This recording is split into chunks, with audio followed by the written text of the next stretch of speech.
When my son Tyler called me too embarrassing to attend his bachelor party, I thought the worst part was the humiliation. I was wrong. The worst part was discovering what he'd been hiding from me for months while I'd been secretly paying his bills. But when I made one phone call the next morning, everything changed. What I found in his credit report and what I did with that information turned his perfect weekend into something he'll never forget. Before we jump back in, tell us where you're tuning in from, and if this story touches you, make sure you're subscribed, because tomorrow, I've saved something extra special for you. I should have seen it coming. The signs were all there, scattered like breadcrumbs through the past year, but I was too busy being the supportive father to notice the pattern. My name is Rebecca Mitchell, and for 53 years, I thought I understood how family worked. You show up, you support your kids, and when they succeed, you get to share in that joy. Simple, right? Nah. Tyler had always been my pride. Straight A's through high school, full scholarship to Northwestern for business, landed a job at a prestigious consulting firm in Chicago right out of college. At 26, he was everything I'd hoped he'd become: confident, articulate, successful. He drove a BMW, lived in a sleek downtown apartment, and was engaged to Madison, a beautiful lawyer from a well-connected family in Lake Forest. But somewhere along the way, our relationship had shifted.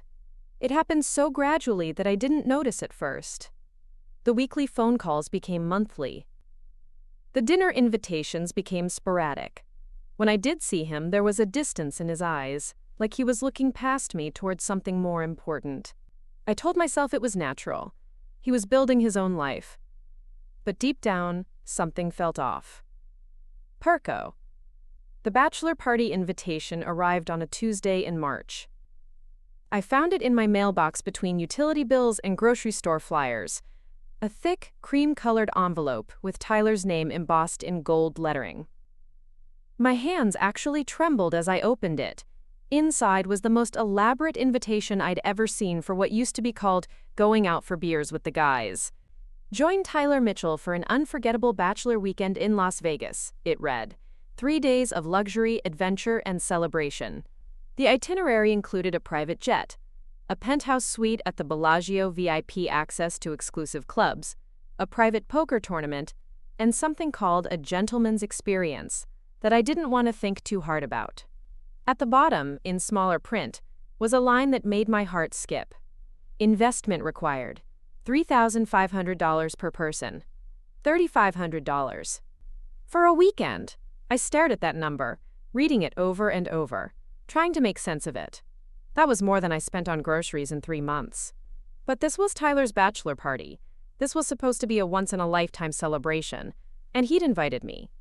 I called him that evening, my voice probably betraying more excitement than a 53-year-old man should show about a bachelor party. Tyler, I got the invitation. This looks incredible. Vegas, huh? I haven't been there since your mother and I went for our anniversary 10 years ago. There was a pause on the other end. A long pause. Mom, listen. His voice had that careful tone he used when he was about to deliver bad news. I need to talk to you about that. Is everything okay? Do you need me to book my flight differently? I can be flexible with the dates. No, Mom, it's not about dates. Another pause. Look, this is going to sound harsh, but I need you to understand. This weekend, it's not really your scene. I felt something cold settle in my chest. What do you mean? I mean Mom, you're 53. These guys are all my age. We're going to clubs. We're going to be out until sunrise. We're going to do things that... He trailed off. Things that... What, Tyler? Things that would make you uncomfortable. And honestly, having you there would make everyone else uncomfortable too. The words hit me like a physical blow. I sat down heavily in my kitchen chair, staring at the invitation spread out on the table. I see. It's nothing personal, Dad. It's just, you don't really fit in with this crowd. Madison's friends, my colleagues from work, they're all going to be there with their fathers-in-law and friends, and they're all different, more polished, you know? More polished. I looked down at my flannel shirt, my work-worn hands holding the phone. I thought about my job managing inventory at a warehouse in suburban Milwaukee, My 20-year-old Honda Civic. My small ranch house with the garden I tended every weekend. Different how exactly? Tyler sighed. Mom, please don't make this harder than it already is. Look, I'll make it up to you, okay? Maybe we can have dinner when I get back, just the two of us. Somewhere nice. My treat. Somewhere nice. My treat. Like I was a charity case. Tyler, I already put in for time off work. I was looking forward to this. I know, and I'm sorry. But Dad, be honest with yourself. Can you really see yourself keeping up with a group of guys in their 20s, spending $3,500 on a weekend in Vegas? Come on. There it was. The real issue. Not that I didn't fit in socially, but that I couldn't afford to fit in. In Tyler's world, $3,500 was pocket change. In mine, it represented careful saving and budget adjustments, and maybe skipping a few things I wanted but didn't need. But here's what Tyler didn't know. I could afford it. I had been putting money aside for months, ever since he announced his engagement.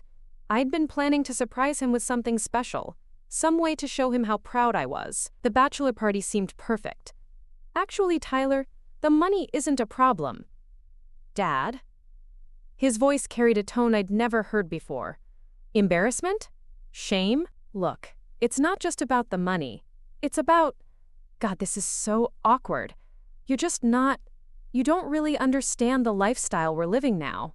The people Madison and I hang out with, they have certain expectations. Expectations about what? About how people dress, how they talk, what they do for a living.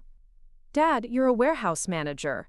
These guys are investment bankers, lawyers, consultants. They went to Ivy League schools. They vacation in the Hamptons. They buy wine that costs more than your car payment. Each word was like a small knife. I had raised this boy. I had worked 2 jobs to pay for his baseball equipment and his SAT prep courses and his college application fees. I had driven him to practice at 6 in the morning and picked him up from friends' houses at midnight. I had taught him to throw a curveball and change a tire and treat people with respect. And now he was telling me I wasn't good enough for his friends. Tyler, I said quietly, I'm your father. I know that. And I love you, Dad. But this weekend isn't about family. It's about my social circle, my career network. These relationships matter for my future. Madison's father is going to be there, and he's a senior partner at one of the biggest law firms in Chicago. Some of my clients are coming. This isn't just a party, it's business. I felt something break inside me then. Not dramatically, not with a crash. More like a thread snapping under too much tension. I understand, I said. Do you? Because I need you to really understand. This isn't about you personally. It's about protecting the image that Madison and I have built. We've worked really hard to establish ourselves in certain circles. And having someone there who doesn't, who isn't what, Tyler? Who isn't from our world. Our world. As if we lived on different planets instead of 3 hours apart. Pitiable. I hung up the phone and sat in my kitchen for a long time, staring at that invitation. The gold lettering seemed to mock me now. 3 days of luxury, adventure, and celebration. Investment required. That night, I couldn't sleep. I kept thinking about Tyler as a little boy, how he used to climb into my lap when he was scared or sad. How he used to beg me to read him just one more story, play one more game of catch, stay in his room just 5 more minutes after I tucked him in. I thought about the day he graduated from college, how he'd hugged me so tight and whispered, "Thanks for everything, Dad. I couldn't have done this without you." When had that changed? When had I become an embarrassment instead of a source of pride? I got up and went to my home office, a spare bedroom where I kept my files and my computer. I pulled out a folder I hadn't looked at in months. My savings account statements, my investment portfolio, the careful records I kept of every penny I earned and spent. Tyler assumed I couldn't afford his lifestyle. Tyler assumed I was just a simple warehouse manager living paycheck to paycheck.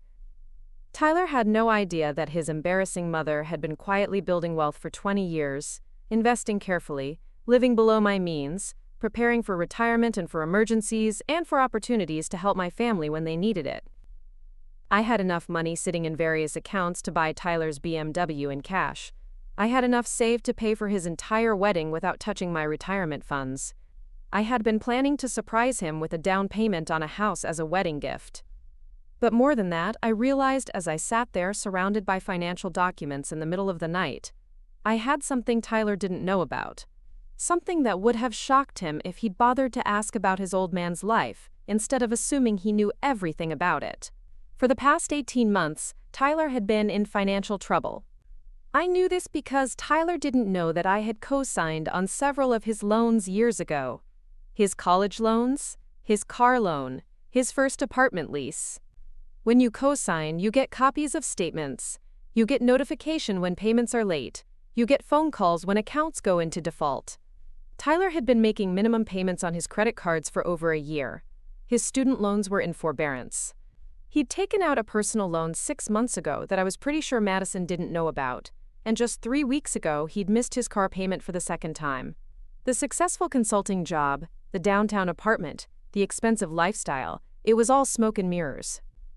Tyler was drowning in debt, trying to maintain an image he couldn't afford, and he was too proud to ask for help from his embarrassing father, who actually had the means to bail him out.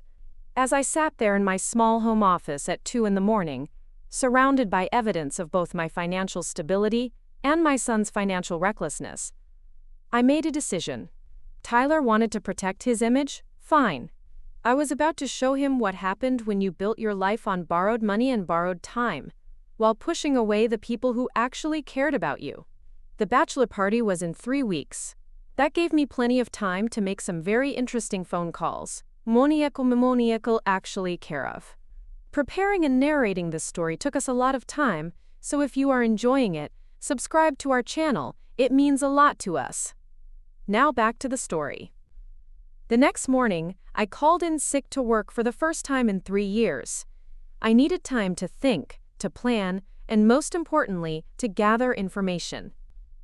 If Tyler wanted to play games about social status and financial appearances, he was about to learn that his old man knew how to play those games too. I started with coffee and a legal pad, writing down everything I knew about Tyler's financial situation. The co-signed loans were just the beginning. Over the years, I'd helped him in small ways that he'd probably forgotten about, a reference for his apartment application, emergency contact information for various accounts, even helping him set up his first bank account when he turned 18. What Tyler didn't realize was that some of those connections still existed. I called Jennifer Walsh, my neighbor who worked in banking. Jennifer had helped me refinance my mortgage 2 years ago, and we'd become friends over conversations about her teenage son and my concerns about Tyler. She was discreet, professional, and she owed me a favor after I'd helped her fix her deck last summer. "Rebecca, what's going on? You sounded stressed on the phone." I explained the situation carefully, leaving out the emotional details and focusing on the facts. Tyler was my son, I was a co-signer on several accounts, and I was concerned about his financial stability before his wedding. "I can't give you specifics without proper authorization," Jennifer said, "but I can tell you what you could find out through legitimate channels if you knew where to look." She walked me through the process of accessing credit reports for accounts where I was a co-signer. She explained how to contact loan servicers for payment histories. Most importantly, she told me about something called a comprehensive financial review that co-signers could request when they were concerned about liability. "Rebecca," she said carefully, "if someone was living significantly beyond their means while making minimum payments on high-interest debt, and if that someone had recently taken out additional loans or credit lines without informing their co-signer, that would be concerning. Hypothetically speaking. After I hung up with Jennifer, I spent the rest of the morning making phone calls. I started with Tyler's student loan servicer, identifying myself as a co-signer requesting an account status update. The representative was helpful once I provided the proper identification numbers. Tyler owed $127,000 in student loans. The payments had been in forbearance for 8 months, meaning interest was accumulating but no payments were being made. His account showed multiple requests for forbearance over the past 2 years. The car loan was even more interesting. Tyler had refinanced his BMW loan twice in the past year, each time extending the term and increasing the interest rate. He currently owed more on the car than it was worth, and he was 3 payments behind. But the real revelation came when I requested a credit report through the co-signer portal. Jennifer had been right. I could access this information legally because my name was tied to several of Tyler's accounts. Tyler had 14 credit cards. 14. The total balance was just over $89,000, spread across cards with interest rates ranging from 18% to 29%. He was making minimum payments on most of them, which meant he was barely covering the interest charges. At his current payment rate, it would take him 43 years to pay off his credit card debt. But here's what really caught my attention. 3 of the cards had been opened in the past 6 months. All of them were being used for cash advances and balance transfers. Tyler wasn't just spending money he didn't have. He was using new debt to pay old debt. A financial house of cards that was bound to collapse. I sat back in my chair, staring at the numbers on my computer screen. My son, who had just told me I wasn't sophisticated enough for his social circle, was drowning in nearly $250,000 of debt while pretending to live like a millionaire. The most recent credit card statement showed charges that made my blood boil. The weekend before he'd called me embarrassing, Tyler had spent $1,800 at a steakhouse in downtown Chicago. Not for a special occasion. It was a Tuesday night dinner with Madison and her friends. He'd charged $650 at a wine bar the same week. His grocery bills averaged $400 per week, apparently because he only shopped at the most expensive organic markets in the city. Meanwhile, I was clipping coupons and driving my 20-year-old Honda because I believed in living within my means. I called my accountant, David Brennan, who had been handling my taxes for 15 years. David knew my financial situation better than anyone, and he'd watched me carefully build my savings and investment portfolio over the years. "David, I need some advice about a family situation." I explained Tyler's debt situation and my position as a co-signer. David listened without interrupting, occasionally making small sounds of concern. "Rebecca, this is worse than concerning. This is catastrophic. If Tyler defaults on any of these loans, you're going to be liable for the full amounts. We're talking about potentially over $200,000 in liability. What are my options?" "Well, as a co-signer, you have certain rights. You can demand full financial disclosure. You can require him to make immediate arrangements for payment. In extreme cases, you can actually trigger acceleration clauses that make the entire loan balance due immediately." David paused. "Rebecca, why didn't Tyler come to you for help? You have the means to help him consolidate this debt at better interest rates. You could probably negotiate payment plans that would save him thousands in interest charges." That was the question I'd been asking myself all morning. Why had Tyler chosen to spiral into financial disaster rather than ask his mother for help? The answer, I realized, was the same reason he didn't want me at his bachelor party. He was ashamed of me. Tyler had created this elaborate fiction about his success and sophistication, and asking his warehouse manager mother for financial help would have shattered that illusion. Better to drown in debt than admit that the woman he called embarrassing was actually more financially stable than he was. I spent the afternoon researching Tyler's consulting firm. Their website was impressive. Sleek design, testimonials from major corporations, photos of young professionals in expensive suits standing in front of Chicago's skyline. Tyler's bio described him as a, quote, "rising star in strategic consulting with, quote, expertise in market analysis and client relationship management." But when I dug deeper, I found something interesting. I called the firm's main number and asked to speak with Tyler about a potential consulting project for my company. The receptionist put me on hold for several minutes before coming back.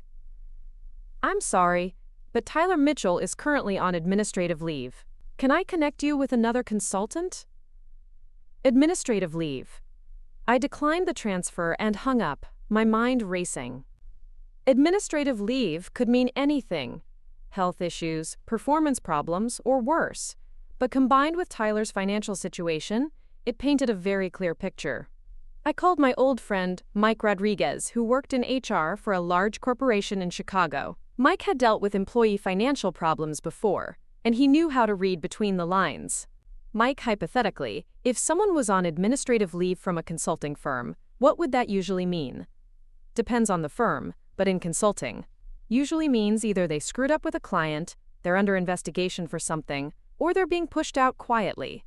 Administrative leave is corporate speak for, "We're giving you time to find another job or fix whatever problem you created." And if that someone had significant financial problems, Rebecca, are we talking about Tyler? Mike had met Tyler at a few family barbecues over the years. He'd always been impressed with Tyler's intelligence and ambition. Maybe. Financial problems and work problems often go hand in hand. Stress affects performance. Desperation affects judgment. If Tyler's in serious debt, he might have made some poor decisions at work trying to fix his situation. After I hung up with Mike, I sat in my kitchen as the afternoon light faded, trying to process everything I'd learned. My son was financially ruined, professionally compromised, and too proud to ask for help from the one person who could actually provide it. Instead, he'd chosen to exclude me from his life, to call me embarrassing, to pretend that his fake success was more valuable than my real support. The bachelor party was still 2 weeks away. Tyler and his sophisticated friends were planning to spend $3,500 each on a weekend of pretending to be wealthy, while Tyler secretly couldn't afford his own car payment. I opened my laptop and started typing an email to my financial advisor. It was time to make some strategic moves of my own. If Tyler wanted to play in the big leagues, he was about to learn that his mother had been playing that game a lot longer than he had. And unlike Tyler, I actually knew the rules. My financial advisor, Patricia Hawkins, had been managing my investments for 12 years. She was a sharp woman in her 60s who had built her own wealth management firm from nothing, and she didn't suffer fools gladly. When I called her at 7 in the morning requesting an emergency meeting, she knew it was serious. Rebecca, I've reviewed the information you sent me last night. Patricia's office overlooked Lake Michigan, and she gestured toward a stack of papers on her mahogany desk. Your son is in what we call a debt-death spiral. The mathematics are brutal. She pulled out a calculator and started running numbers. At current interest rates and minimum payments, Tyler will pay approximately $847,000 over the next 40 years to service debt that originally totaled $216,000. That's assuming he never misses a payment and never adds additional debt. But he's already missing payments. Exactly, which means penalty fees, increased interest rates, and potential legal action. Rebecca, within 6 months, Tyler's credit will be completely destroyed. Within a year, he'll likely face wage garnishment, asset seizure, and bankruptcy. Patricia leaned back in her chair. The irony is that you have more than enough liquid assets to solve this problem immediately. You could pay off all his high-interest debt, consolidate everything into a low-interest loan, and save your family hundreds of thousands of dollars. But he doesn't want my help. He's ashamed of me. Then he's an idiot. Patricia's bluntness was one of the reasons I liked working with her. Pride is expensive, Robert. In Tyler's case, it's going to cost him his financial future.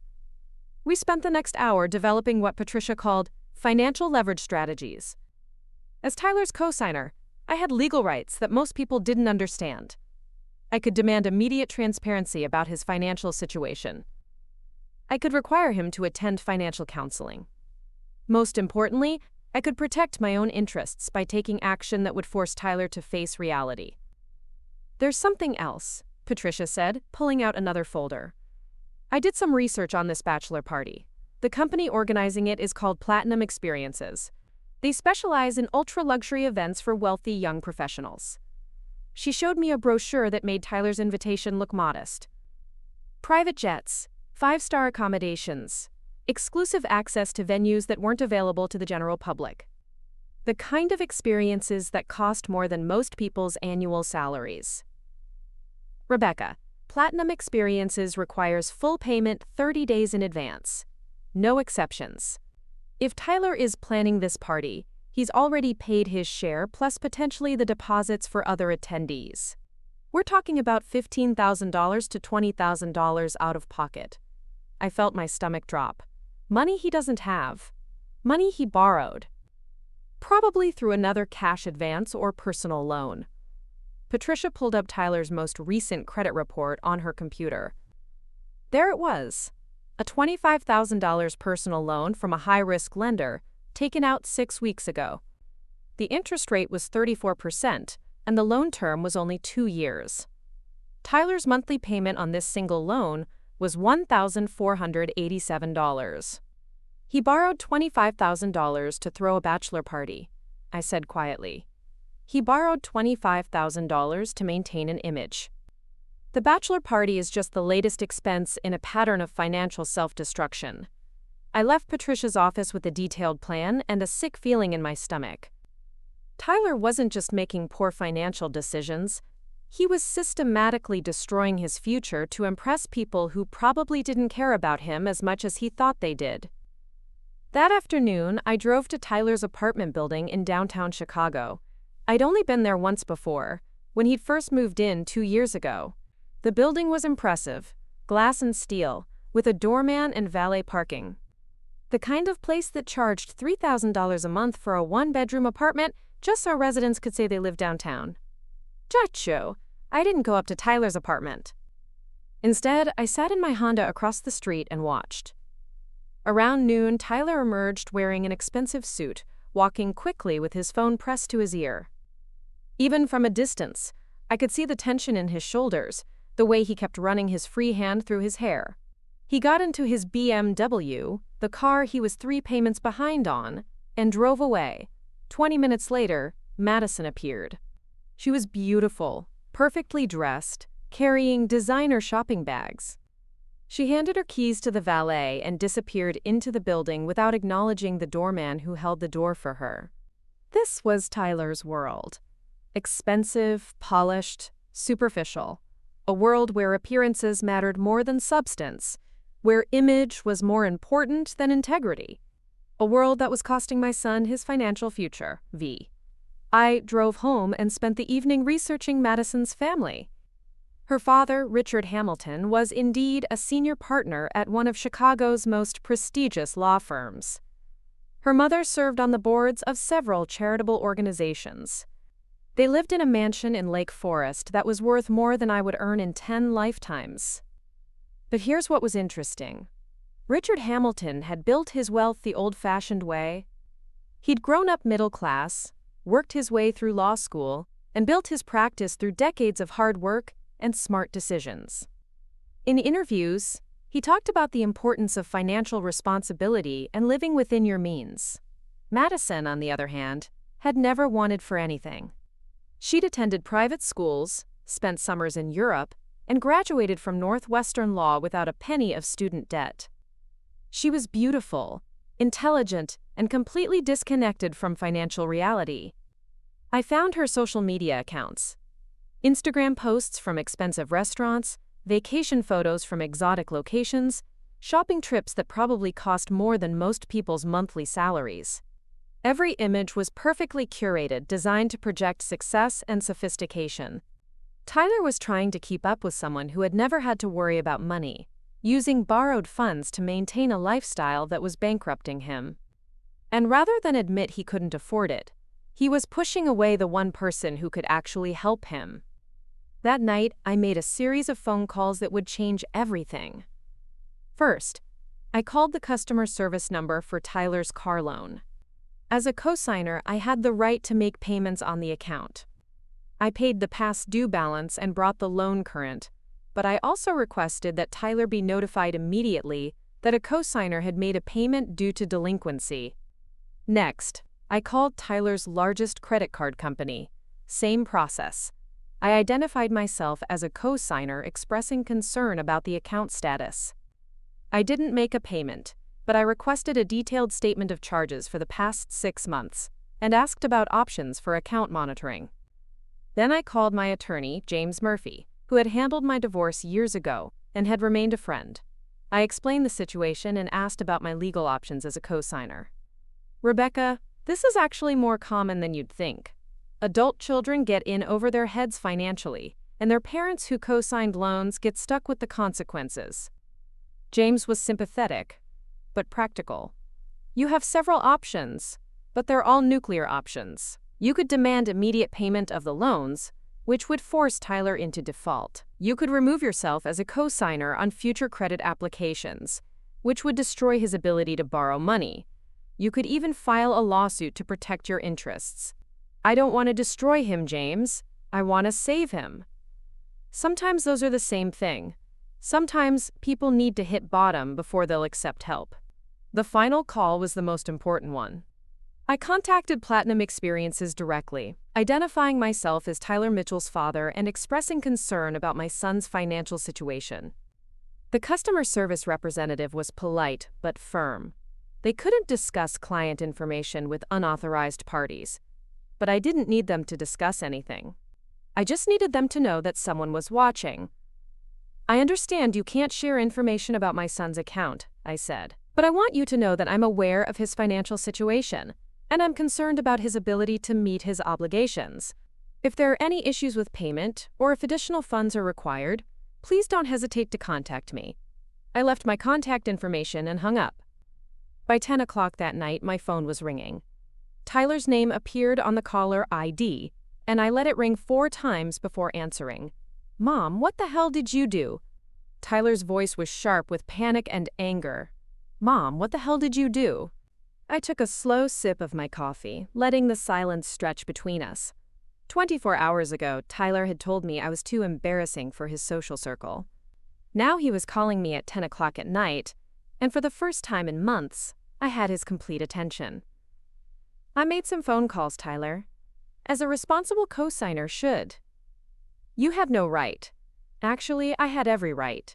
When you put my name on loan documents, you gave me certain legal privileges. I've been exercising those privileges. I could hear Tyler breathing heavily on the other end of the line. In the background, I caught the sound of Madison's voice asking what was wrong. Mom, you don't understand. You're going to ruin everything. What exactly am I going to ruin, Tyler? Your perfect image? Your sophisticated lifestyle? Your carefully constructed fiction about being successful? It's not a fiction. I am successful. I have a great job. I'm getting married to an amazing woman. I'm building a life. You're on administrative leave from your job, Tyler. You owe $250,000 in debt. You're 3 payments behind on your car. You just borrowed $25,000 at 34% interest to throw a bachelor party you can't afford. The silence that followed was deafening. I could practically hear Tyler's world crashing down around him. How do you know all that? Because unlike you, I understand how money actually works. I understand that when someone co-signs your loans, they get statements. They get notifications when you miss payments. They get access to information about your financial situation. You've been spying on me? The accusations stung, but I kept my voice level. I've been watching my son destroy his financial future while pretending his father is too embarrassing to be part of his life. Tyler, do you have any idea how much money you've thrown away in the past year? Mom, you don't understand the pressure I'm under. Madison's family, her friends, the people at work. The people at work who put you on administrative leave? Another long silence. That's temporary. It's just a misunderstanding with a client. I'll be back next week. Tyler, stop lying to me. Stop lying to yourself. You're drowning, and instead of asking for help, you're pushing away the one person who can actually save you. I don't need saving. I just need some time to work things out. I laughed, but there was no humor in it. Time? Tyler, at your current payment rate, it will take you 43 years to pay off your credit cards. 43 years. You'll be 70 years old before you're debt-free, assuming you never miss another payment and never add another dollar to your balances. That can't be right. It's exactly right. I had my financial advisor run the numbers. You want to know something else? I could pay off every penny of your debt tomorrow. All of it. And it wouldn't even touch my retirement savings. The silence this time was different. Shocked. Confused. What are you talking about? I'm talking about the fact that your embarrassing mother has been quietly building wealth for 20 years while you've been building debt. I'm talking about the fact that you've been so ashamed of my middle-class lifestyle that you never bothered to ask about my actual financial situation. Mom, I don't understand. I own my house outright, Tyler. No mortgage. I have over $600,000 in various investment accounts. I have another $200,000 in savings and CDs. I drive a 20-year-old Honda because I choose to, not because I can't afford better. I could hear Madison's voice more clearly now, asking Tyler what was happening. Her tone was sharp, demanding. Tyler, are you still there? Yeah, Dad, if you have that kind of money, why didn't you ever tell me? Because you never asked. Because you were too busy being ashamed of what you thought I was to find out who I actually am. Because you assumed that a warehouse manager couldn't possibly understand finance or investments or wealth building. I never said that. You didn't have to say it. You showed me exactly what you thought when you told me I wasn't sophisticated enough for your bachelor party, when you said I didn't fit in with your social circle, when you called me embarrassing. Tyler's voice dropped. Dad, I didn't mean… Yes, you did. You meant every word. And now you're calling me at 10 o'clock at night because you're panicking about what I might do with the information I have about your real situation. What are you going to do? The question I'd been waiting for. I set down my coffee cup and walked to my home office, where Patricia's strategy documents were spread across my desk. That depends entirely on you, Tyler. What do you mean? I mean, we're going to have a conversation about honesty, about respect, about what family actually means. And depending on how that conversation goes, I'll decide whether to help you or let you face the consequences of your choices alone. Mom, please. The bachelor party is in 10 days. If you do something to mess this up. If I do something? Tyler, you've already messed this up. You borrowed $25,000. You don't have to impress people who will forget about you the minute the party's over. You're living a lie, and it's destroying your future. Madison doesn't know, he said quietly, about the debt, about the job situation, about any of it. And there it was. The truth that explained everything. Tyler wasn't just trying to impress Madison's social circle. He was desperately trying to hide his real situation from the woman he was supposed to marry. He was building his engagement, his marriage, his entire future on deception. Tyler, you can't start a marriage with lies. You don't understand. Madison's family has certain expectations. They think I'm this successful consultant with a bright future. If they find out I'm broke, if they find out I'm on administrative leave, they'll what? Stop loving their daughter? Refuse to accept you into their family? Tyler, if Madison's love is conditional on your bank account, then maybe you're marrying the wrong person. It's not that simple. It's exactly that simple. Either she loves you for who you are, or she loves you for who she thinks you are. If it's the second option, your marriage is doomed before it starts. I could hear muffled conversation in the background. Tyler covering the phone, Madison asking questions, Tyler making excuses. Dad, I need to go. Madison's asking too many questions. Tyler, we're not done talking. I know, but not tonight. Can we meet tomorrow? Somewhere private? I thought about it. Part of me wanted to push harder, to force this conversation to its conclusion right now. But Tyler was clearly overwhelmed, and Madison was obviously listening. This needed to happen face to face, away from distractions and pressure. Tomorrow, 2 o'clock. That coffee shop on Lincoln Avenue where I used to take you when you were a kid. Dad, that place is kind of… He caught himself before finishing the sentence, but I knew what he'd been about to say. That place was beneath him now, too ordinary for his sophisticated tastes. 2 o'clock, Tyler, don't make me wait. I hung up before he could respond. For the first time in months, I felt like I had the upper hand in my relationship with my son. Tyler needed something from me. My silence, my cooperation, my help. And for once, he was going to have to ask for it properly. Mita. I spent the rest of the evening preparing for tomorrow's conversation. I printed out Tyler's credit reports, his loan statements, his payment histories. I prepared a detailed analysis of his financial situation and a step-by-step plan for getting him out of debt. But more than that, I prepared myself emotionally. Tomorrow, Tyler would have to choose between his pride and his future, between his image and his integrity, between the life he was pretending to live and the life he could actually build. And I would have to choose whether to save him from himself or let him learn the hard way that actions have consequences. The shimator koya kampaten man makamnana. Either way, the bachelor party was going to be very different from what Tyler had planned. The coffee shop on Lincoln Avenue hadn't changed much in 20 years. Same worn wooden tables, same mismatched chairs, same smell of fresh coffee and old books. Tyler used to love this place when he was 8 years old, ordering hot chocolate with extra marshmallows while I graded papers from night school. Now he sat across from me looking like he'd rather be anywhere else in the world. He arrived 15 minutes late, wearing a different, expensive suit, but the same haunted expression I'd seen outside his apartment building. His hair was perfectly styled, his shoes were polished, but his hands shook slightly as he stirred sugar into his coffee. "You look tired," I said. "I didn't sleep much." Tyler glanced around the coffee shop like he was worried someone might see him there. "Dad, about last night." "Let's start with the truth, Tyler. All of it." I pulled out the folder I'd prepared and set it on the table between us. Tyler's eyes widened when he saw the thickness of the documents inside. "This is your complete financial profile. Every loan, every credit card, every missed payment, every cash advance.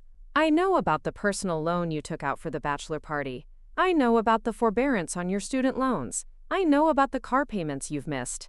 Tyler reached for the folder, but I pulled it back. "I also know that you haven't been honest with Madison about any of this." "Dad, please." "You don't understand how complicated this is." "Then explain it to me. Help me understand how my son went from being the responsible kid who saved his allowance to buy his own bicycle to a man who borrowed $25,000 to throw a party." Tyler slumped in his chair. For a moment, he looked like that 8-year-old boy again, caught in a lie and trying to figure out how to explain himself. "It started small," he said quietly. "When I first got the job at the consulting firm, everyone else seemed to have so much money. They wore expensive clothes. They ate at expensive restaurants. They talked about things I'd never experienced. I felt like a fraud. So you decided to fake it." "I decided to fit in. I got a few credit cards, bought some nice clothes, moved to a better apartment. I told myself I'd pay it off once I got promoted, once I started making more money. But the promotion never came." Tyler's laugh was bitter. "The promotion came, but the money that came with it wasn't enough to keep up with the lifestyle I'd already committed to. And by then, Madison and I were together, and her friends, her family, they expected certain things." "What kind of things?" "Expensive dinners, weekend trips to Michigan, charity galas where tickets cost $500 each. Madison's birthday party last year cost me $8,000, and that was just my share of the expenses." I stared at my son, trying to understand the math of his delusion. "Tyler, $8,000 for a birthday party?" "It was at the Four Seasons. We rented a private dining room, hired a band, flew in her college friends from New York." "Dad, you have to understand, in Madison's world, that's normal. Her parents spend $30,000 on her 25th birthday. But you're not her parents. You don't have $30,000. "I know that." Tyler's voice cracked with frustration. "But I love her, and she's used to a certain lifestyle. I couldn't ask her to give that up just because I'm not wealthy. So instead you went into debt pretending to be someone you're not. I thought I could make it work. I thought the job would get better. The money would improve. I thought I could grow into the image I was projecting." I opened the folder and pulled out Tyler's most recent credit card statement. "Tyler, last month you spent $6,700 on credit cards. Your take-home pay, assuming you're still getting paid while on administrative leave, is maybe $4,500 a month. You're spending more than you earn every single month." I know the numbers don't look good. The numbers don't look good because they're impossible. Tyler, you're not just broke. You're in a financial emergency that gets worse every day. Tyler buried his face in his hands. "What am I supposed to do? The bachelor party is next week. Madison's parents are flying in for it. Her father specifically asked me about the details because he's so impressed that someone my age could afford to organize something so elaborate. You're going to tell Madison the truth. I can't. You can't, or you won't. Dad, if Madison finds out I've been lying to her about money, about my job situation, about everything, she'll leave me." I leaned back in my chair, studying my son's face. This was the heart of it. Tyler's entire house of cards was built on his terror of losing Madison. But he was so focused on that fear that he couldn't see the bigger picture. "Tyler, if Madison would leave you because you have financial problems, then what kind of person are you marrying?" "She's not shallow, Dad. It's not about the money itself. It's about the lying. About the fact that I've been pretending to be something I'm not for 2 years. Then stop pretending. It's too late for that. I pulled out another document, the financial plan Patricia had helped me develop. Actually, it's not too late, but it requires you to make some very difficult choices. Tyler looked at the plan, his eyes scanning the numbers. What is this? This is how you get out of debt, how you save your financial future, how you build a real life instead of a fake one. The plan was comprehensive. Debt consolidation that would reduce Tyler's interest payments by 60%. A realistic budget that would allow him to live comfortably while paying off his obligations. A timeline that would have him debt-free in 7 years instead of 40. Dad, this would require me to move to a cheaper apartment, sell the BMW, completely change my lifestyle. Yes. Madison would never understand. Then explain it to her. Tell her you want to build a solid financial foundation for your marriage. Tell her you've realized that debt is stealing your future together. Tyler shook his head. You don't know her family. You don't know the expectations. I know that any family worth joining would respect financial responsibility over financial pretense. It's easy for you to say that. You don't have to live in their world. I felt my patience finally snap. Their world? Tyler, their world is built on real success, real achievement, real wealth. Richard Hamilton didn't become a senior partner by borrowing money to look successful. He became successful by working hard and making smart decisions. You're not trying to join their world. You're trying to fake your way into it. So what am I supposed to do? Call off the bachelor party? Tell everyone I can't afford it? Humiliate myself in front of Madison's father and all my friends? Yes. The word hung between us like a challenge. Tyler stared at me in disbelief. Mom, I can't do that. Then you're choosing pride over your future. You're choosing a weekend of pretending over years of financial stability. I pulled out my phone and showed Tyler the contact information for Platinum Experiences. I can make one phone call right now and cancel the entire bachelor party. We can recover most of the money you put down.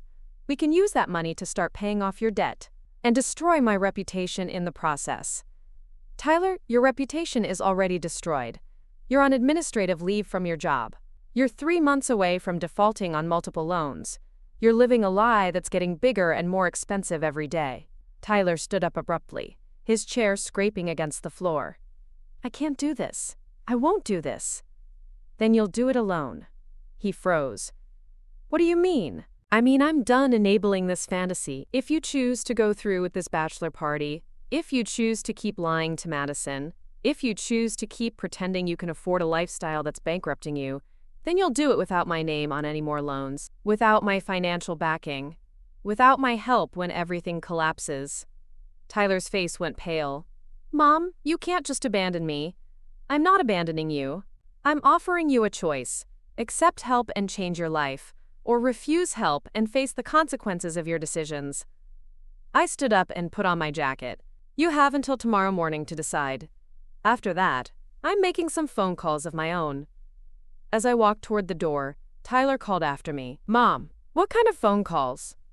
I turned back to look at my son one last time. He looked young and scared, and completely out of his depth. The kind that will make your debt problems everyone's problem, Tyler, starting with Madison's. I didn't sleep that night.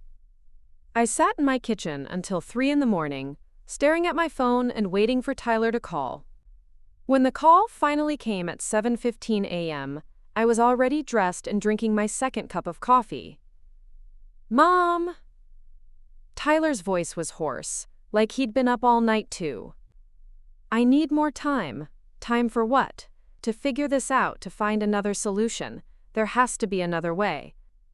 I walked to my window and looked out at my small garden, where tomatoes were just starting to ripen on the vine. Simple pleasures from a simple life that my son was ashamed to be associated with.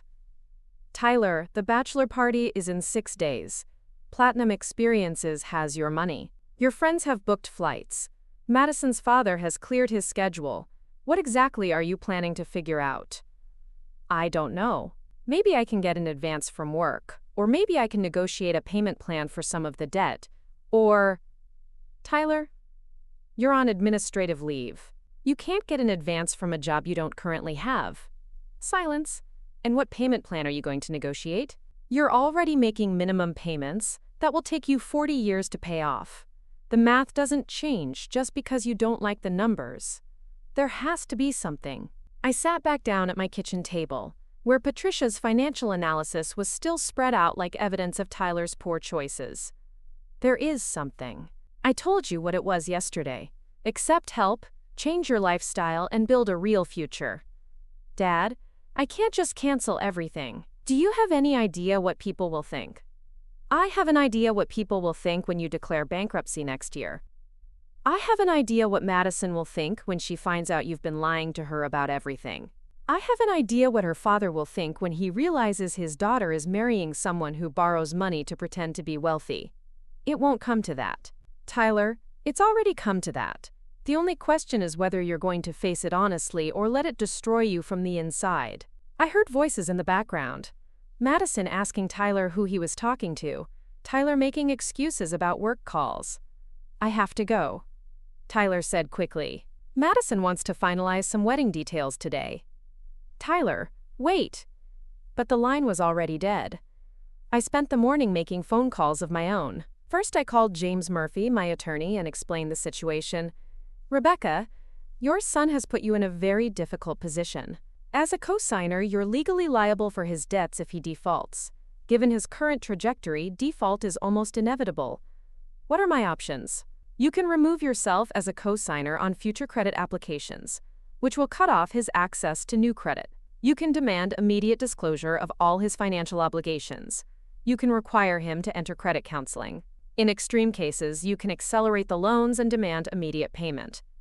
And if he can't pay immediately, then the loans go into default. His credit is destroyed, and he'll likely have to declare bankruptcy. But at least you'll have protected yourself legally. Next, I called Patricia Hawkins. Patricia, I need you to prepare a formal financial intervention plan. Something comprehensive that Tyler can't ignore or dismiss. Rebecca, are you sure about this? Once you start formal proceedings, there's no going back to mother-son conversations. This becomes a legal and financial matter. I'm sure. Tyler has had multiple chances to address this responsibly. He's choosing denial over action. Patricia agreed to prepare a complete financial disclosure package that would lay out Tyler's situation in stark, undeniable terms. Account balances, payment histories, projected outcomes, legal liabilities. Everything that Tyler had been trying to hide from Madison and her family. That afternoon, I drove to Tyler's office building in downtown Chicago. I didn't go up to his floor. I knew he wasn't there anyway. Instead, I sat in the lobby and waited. At 4:30, I saw someone I recognized from Tyler's social media posts, a young man in an expensive suit who had been tagged in several photos from work events. I approached him as he waited for the elevator. "Excuse me, are you David Chen? You work with Tyler Mitchell?" He turned, looking surprised. "Yes, I'm David. Are you?" "I'm Tyler's father, Robert. I was hoping to ask you a quick question about Tyler's situation at work." David's expression immediately became guarded. "I'm sorry, Mr. Mitchell, but I can't really discuss personnel matters." "I understand. I'm just concerned about my son. He's been under a lot of stress lately, and I'm trying to understand what's happening." David glanced around the lobby, then lowered his voice. "Look, I probably shouldn't say anything, but Tyler's a good guy. The whole situation with the Henderson account, it wasn't really his fault." "What situation?" David looked uncomfortable.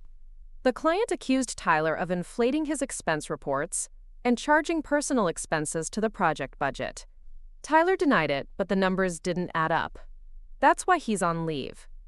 They're doing a full audit of his expense accounts. My heart sank. How serious is it? Serious enough that HR brought in outside accountants. If they find evidence of fraud, David shrugged, Tyler could be facing criminal charges, not just termination. I thanked David and left the building feeling sick. Tyler wasn't just drowning in personal debt. He was potentially facing criminal charges for trying to use company money to fund his lifestyle. The situation was even worse than I'd imagined. That evening, I made a decision that would change everything. "Whoa," I called Madison directly. I'd gotten her phone number from Tyler's emergency contact information on one of his loan applications. She answered on the second ring, her voice bright and cheerful. "Hello? Madison, this is Rebecca Mitchell, Tyler's mother." "Oh, Mrs. Mitchell, hi. Tyler's told me so much about you." Her tone was polite, but distant, the way people talk to relatives they've never actually met. "Madison, I need to talk to you about something important. Something Tyler should have told you himself. Is everything okay? Is Tyler all right?" "Tyler is in trouble, Madison. Serious financial trouble. And he's been lying to you about it." The silence that followed lasted so long, I thought she might have hung up. "What kind of trouble?" I took a deep breath. "Madison, Tyler owes over $200,000 in debt. He's behind on his car payments, his student loans are in default, and he just borrowed $25,000 to pay for the bachelor party. He's also on administrative leave from his job because he's being investigated for expense account fraud. That's not. Tyler told me he got a promotion. He said business was better than ever." Tyler has been lying to you about his financial situation for the entire time you've known him. He's been using credit cards and loans to maintain a lifestyle he can't afford because he's afraid you'll leave him if you know the truth. I heard Madison breathing heavily on the other end of the line. When she spoke again, her voice was shaky. "Mrs. Mitchell, why are you telling me this?" "Because Tyler won't. Because he's about to destroy both of your futures trying to maintain a lie. Because you deserve to know who you're really marrying." I need to talk to Tyler. Madison, before you do that, I need you to understand something else. I can help Tyler get out of this debt. I have the means to solve his financial problems completely, but I can't help him if he won't admit he has a problem. He has a problem. What are you asking me to do? I'm asking you to help me save my son from himself. The bachelor party next week will cost him another $25,000 he doesn't have. The wedding you're planning will probably cost him another $50,000 in debt. At some point, the house of cards has to fall. Madison was quiet for a long time. When she finally spoke, her voice was barely above a whisper. "Mrs. Mitchell, can we meet?" "I think we need to talk in person."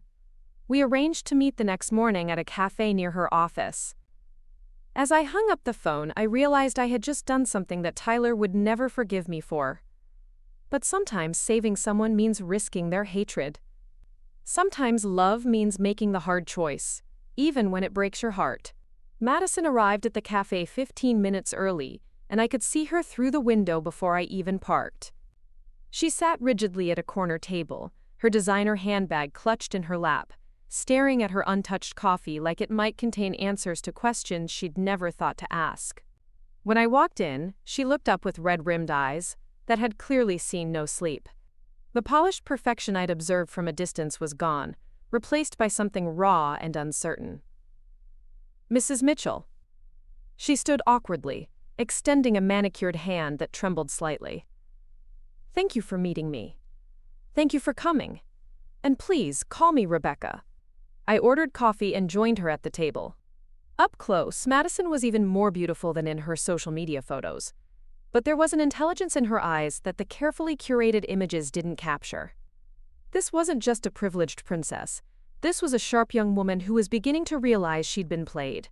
"I didn't sleep last night," she said without preamble. "I kept thinking about what you told me, trying to make sense of it." "What doesn't make sense?" "Everything. Nothing. Tyler's always been so confident about money. He never hesitates when we go out, never suggests cheaper alternatives, never seems worried about expenses. I just assumed. You assumed he could afford the lifestyle you were living together." Madison nodded, looking embarrassed. "My parents always taught me that it was rude to ask about money directly.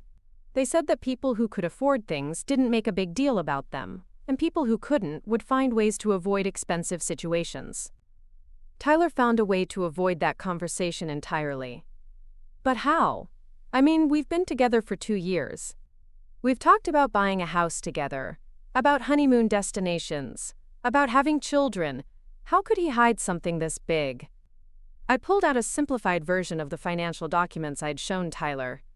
"Madison, may I ask what you know about Tyler's income and expenses?" He told me he makes about $90,000 a year at the consulting firm. His apartment costs around $3,000 a month. His car payment is maybe $500. He said he had some student loans, but that they were manageable. I showed her Tyler's actual debt summary. Tyler owes $127,000 in student loans that are currently in forbearance because he can't afford the payments. His car loan balance is $67,000 on a vehicle that's worth maybe $45,000. His credit card debt alone is $89,000. Madison stared at the numbers like they were written in a foreign language. This can't be right. It gets worse. Tyler's take-home pay is actually closer to $55,000 a year, and that's when he's working. He's currently on administrative leave pending an investigation into expense account irregularities. What kind of irregularities? I explained what David Chen had told me about the Henderson account, watching Madison's face grow paler with each detail. So Tyler might lose his job entirely? It's possible. And even if he doesn't, his current debt load requires minimum monthly payments of about $3,200. That's more than half his take-home income, before rent, food, or any other expenses. Madison set down her coffee cup with shaking hands. Robert, how is this possible? Tyler always seems so financially secure. Just last month, he surprised me with a weekend in Napa Valley that must have cost $3,000. Borrowed money. All of it. The bachelor party? $25,000 charged to a personal loan with a 34% interest rate. Madison buried her face in her hands. Oh my God. The wedding. We've been planning this elaborate wedding that Tyler insisted we could afford. The venue alone costs $40,000. How much is Tyler responsible for? We agreed to split the major expenses. My parents are covering the reception and flowers, but Tyler is handling the venue, the music, the photography, the honeymoon. Madison looked up with horror in her eyes. Robert, we're talking about another $60,000. Money he doesn't have. Money he can't possibly have. Madison was quiet for a long moment, processing the implications. Why didn't he just tell me? Why didn't he ask for help? Because he was afraid you'd leave him. But that's ridiculous. I love Tyler. I wouldn't have cared if he had money problems. My father started with nothing. He understands what it means to work your way up. I studied Madison's face, looking for signs of insincerity or self-deception. But she seemed genuinely confused by Tyler's assumption that she would abandon him over financial difficulties. Madison, can I ask you something? Have you or your family ever done anything that might have made Tyler feel like his financial status was important to your relationship? She considered the question carefully. I don't think so. I mean, my parents have money, but they've always been clear that they care more about character than bank accounts. When I brought Tyler home the first time, my father was more interested in his work ethic and his goals than his income. But Tyler might have perceived pressure that wasn't actually there, or maybe he created pressure for himself.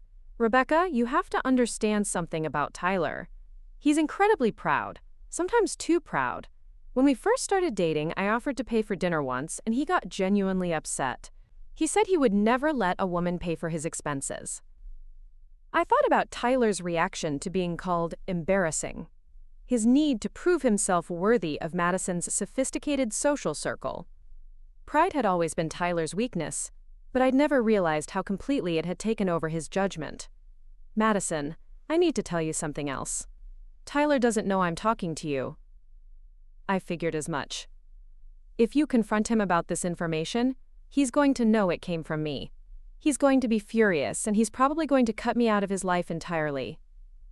Madison looked at me with something like sympathy.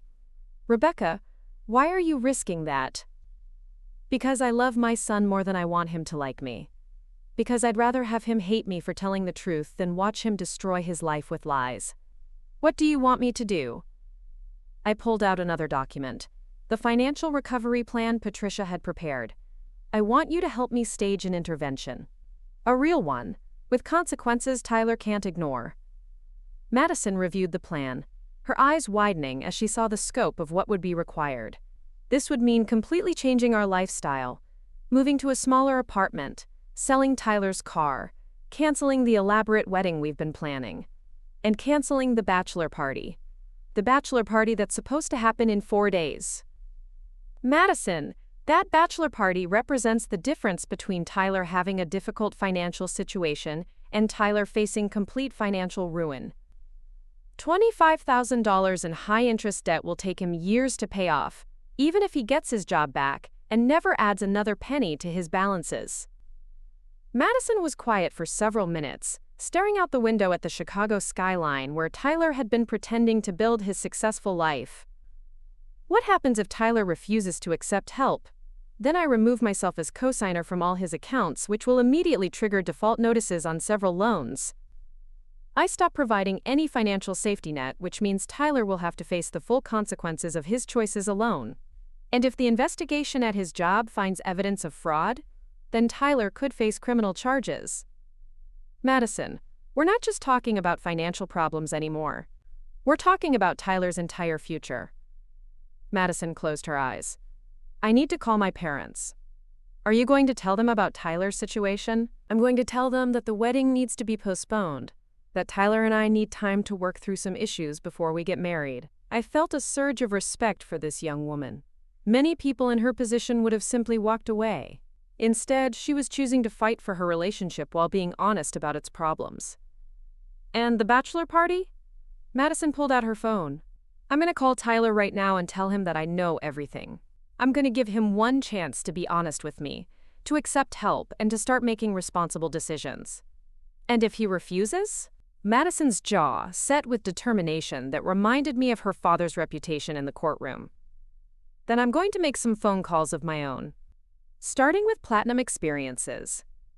As Madison dialed Tyler's number, I realized that my son was about to face the most important conversation of his life.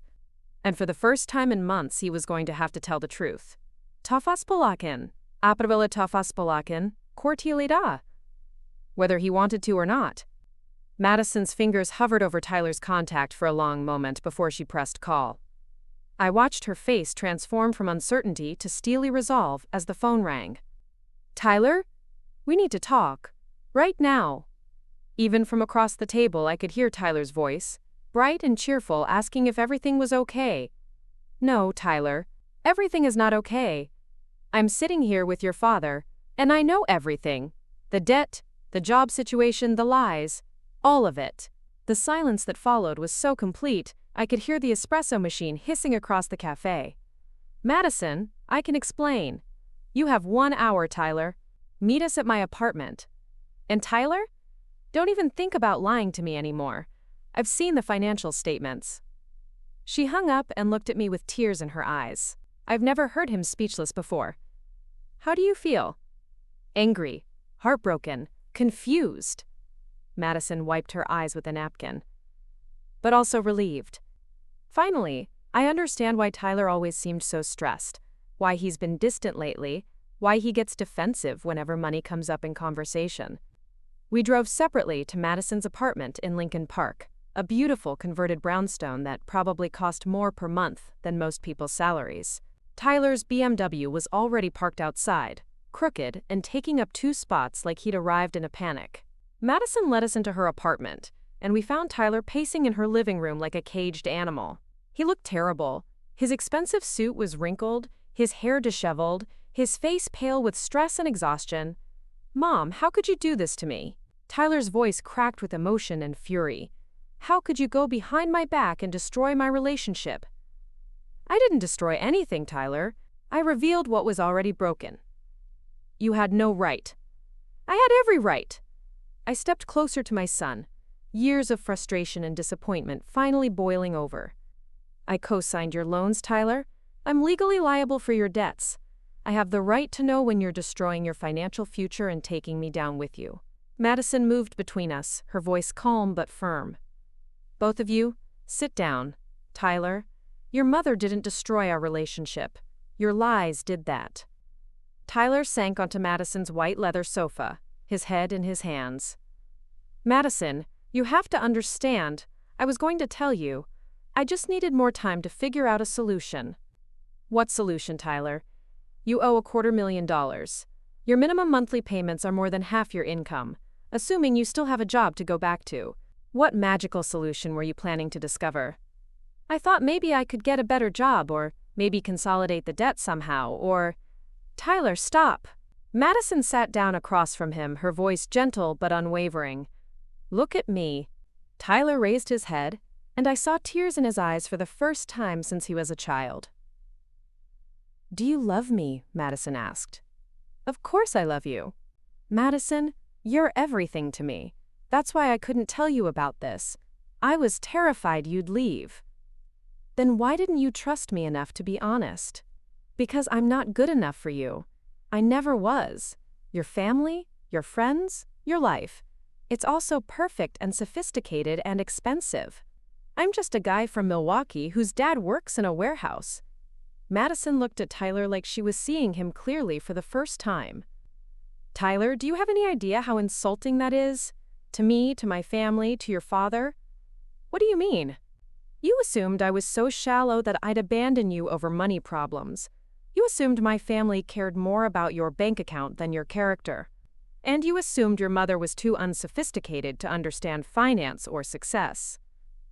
Madison stood up and walked to the window overlooking the tree-lined street. Tyler, your mother has more money saved than my parents did at her age. She built her wealth through discipline and smart decisions, not by borrowing money to look successful. Tyler stared at me in shock. Mom, is that true? Tyler, I offered to help you plan for your financial future when you graduated college. You brushed me off because you assumed I didn't understand money. You never bothered to ask about my investments, my savings, my retirement planning. You just saw a warehouse manager and decided I couldn't possibly have anything valuable to teach you. But you drive an old car, you live in a small house. Because I choose to live below my means instead of above them. Because I understand the difference between looking wealthy and being wealthy. Madison returned to the sofa and took Tyler's hands. Your father came to me because he loves you. Because he saw you drowning and knew that I could help save you, if I understood what was really happening. So what happens now? Tyler's voice was barely a whisper. I pulled out the financial recovery plan and set it on Madison's coffee table. Now you make a choice, Tyler. Accept help and rebuild your life on a foundation of honesty, or refuse help and face the consequences alone. Tyler picked up the plan and read through it slowly. I watched his face change as he absorbed the details.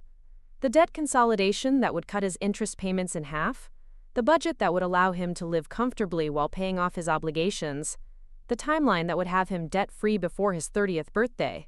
This would mean selling my car. Yes. Moving to a cheaper apartment. Yes. Canceling the bachelor party. Yes. Postponing the wedding until we can afford the kind of celebration we actually want, not the kind we think we should have. Madison nodded. Tyler, I don't need an expensive wedding. I need an honest husband. Tyler was quiet for a long time, staring at the financial plan like it was a map to a foreign country. Finally, he looked up at me with tears streaming down his face. Dad, I'm sorry. I'm so sorry for everything. For calling you embarrassing, for lying about money, for being too proud to ask for help when I needed it. Tyler, no, let me finish. You built a good life through hard work and smart choices. You raised me to understand right from wrong. And I threw all of that away because I was ashamed of where I came from. He turned to Madison. And I'm sorry for lying to you, for building our relationship on pretense instead of truth, for assuming you were too shallow to love me if I wasn't wealthy. Madison squeezed Tyler's hands. I forgive you. But Tyler, this can't happen again. If we're going to build a life together, it has to be built on honesty. I know. And I want that. I want to stop pretending to be someone I'm not. Tyler looked back at me. Mom, will you help me? Not just with the money, but with learning how to do this right? I felt something loosen in my chest that I hadn't realized I'd been holding tight. Of course I'll help you, that's what mothers do. Even embarrassing mothers? Especially embarrassing mothers. Tyler stood up and walked over to where I sat. For a moment, I thought he might extend his hand for a formal handshake. Instead, he collapsed into my arms like the little boy who used to climb into my lap when he was scared. I missed you, Mom. I missed you too, son. Madison cleared her throat gently. So what do we do first? I pulled out my phone. First, we call platinum experiences and cancel the bachelor party. We'll lose some money, but we'll save much more. And then? Then we start building something real. Together. 6 months later, Tyler and Madison had their wedding in my backyard in Milwaukee. It was small, simple, and beautiful. Madison wore her grandmother's dress instead of a designer gown. Tyler wore a suit we found on sale. The flowers came from my garden, and Madison's mother made the cake. Richard Hamilton gave a toast that brought tears to everyone's eyes, talking about how proud he was to welcome Tyler into their family.